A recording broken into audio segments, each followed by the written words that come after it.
భారతదేశంలో Coromandel international limited company విభిన్న ఉత్పత్తులను సేవలను అందిస్తోందన్నారు ఆ సంస్థ vice president GV Subbareddy. Ministry of chemicals and fertilizers ఆధ్వర్యంలో గుంటూరు జిల్లా అబ్బినేని గుంటపాలెంలో నిర్వహించిన కార్యక్రమంలో ప్రధాని మోదీ వర్చువల్ గా డ్రోన్ల పంపిణీని ప్రారంభించారు.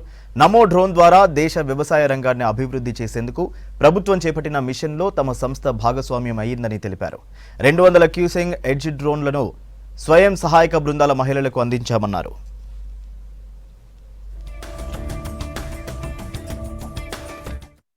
ఈరోజు భారతదేశంలో చాలా శుభదినం. ఎందుకంటే గ్రామీణ మహిళలను ఆర్థికంగా పుష్టి బలపరిచేందుకు గౌరవ ప్రధానమంత్రి శ్రీ నరేంద్ర మోదీజీ గారు నమో డ్రోన్ దీదీ అనేటువంటి ఈ బృహత్తర కార్యక్రమానికి ఈరోజు ప్రారంభించారు.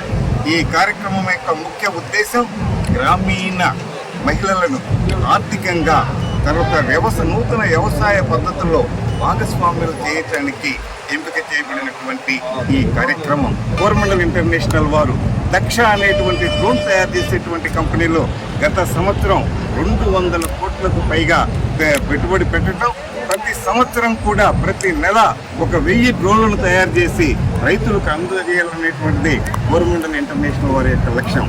అయితే మామూలు స్ప్రే చేసేదానికి డ్రోన్ ద్వారా స్ప్రే చేసేదానికి ఏమైనా తేడా ఉందంటే చాలా తేడాలు ఉన్నాయి.